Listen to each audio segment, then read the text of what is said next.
आदाब, मैं हूं मुमताज आलम रिजवी। बात करूंगा इजराइल की। जी हां, इजराइल में इस वक्त खौफ और दहशत है।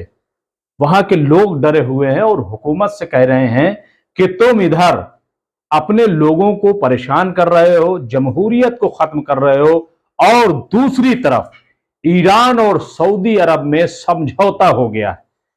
ये जो ईरान और सऊदी अरब के बीच में समझौता हुआ, इसको लेकर के इजराइल में खौफ और दहशत है। जी हां, वही इजराइल जो पूरी दुनिया में खौफ और दहशत पैदा करने की कोशिश कर रहा था, अब खुद इजराइल के लोग इस बात से डर गए हैं कि ईरान और सऊदी अरब में बड़ा समझौता हुआ है। जी हां, और सिर्फ इजराइल नहीं, अगर देखा जाए तो अमेरिका में और यूरोप ममालिक में भी एक हलचल मची हुई है कि आखिर ये हो क्या रहा है।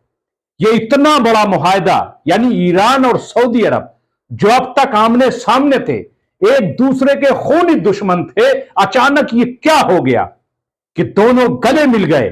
दोनों ने तिजारत से लेकर के सखाफत तक, असलहों तक का मुहायदा कर लिया, सिक्योरिटी तक का मुहायदा कर लिया। ये हुआ कैसे, इसको लेकर के अमेरिका भी परेशान है, यूरोप के जो देश है वो भी परेशान है, और इजराइल तो परेशान है ही।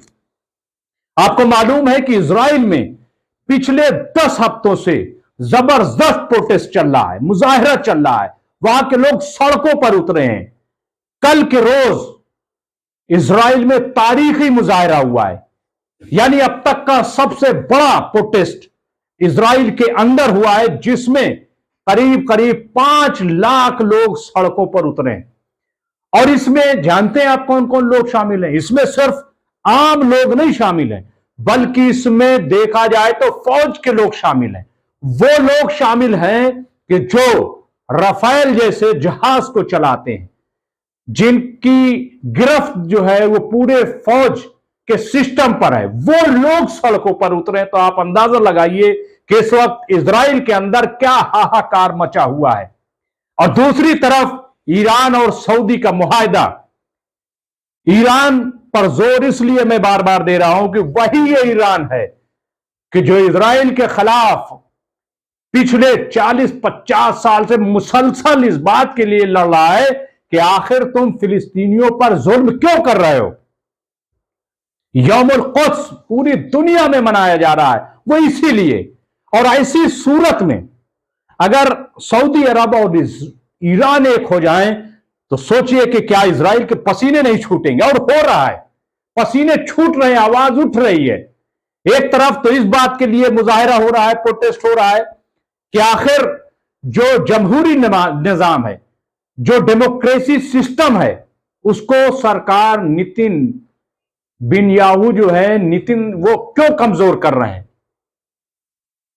क्यों उसको कमजोर बनाया जा रहा है। वहां की जो सुप्रीम कोर्ट है, उसको क्यों हुकूमत के मातहत करने की कोशिश की जा रही। तो एक तरफ तो यह प्रोटेस्ट चल रहा है, और दूसरी तरफ अब अपोजिशन को यह मौका मिल गया है कहने का कि यहां की सरकार, बिन्यामिन की सरकार जो है, वो अपने सिस्टम को कमजोर कर रही है, और बाहर ईरान और सऊदी में समझौता हो रहा है। जाहिर है कि यह बेचैनी वाली बात है।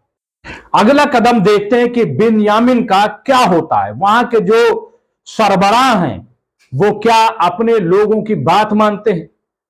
क्या वहां कोई किसी किस्म का रिएक्शन होता है, या फिर इजराइल अपनी तबाही की आखिरी कहानी लिख रहा है? बहरहाल, न सिर्फ इजराइल बल्कि यूरोप और अमेरिका में हलचल मची हुई है, और इधर ईरान और सऊदी इस बात के लिए खुश है कि एक मुद्दत के बाद दोनों आपस में गले मिले। देखना यह है कि सेंट्रल एशिया की सियासत का ऊंट किस करवट बैठता है। बहुत बहुत शुक्रिया।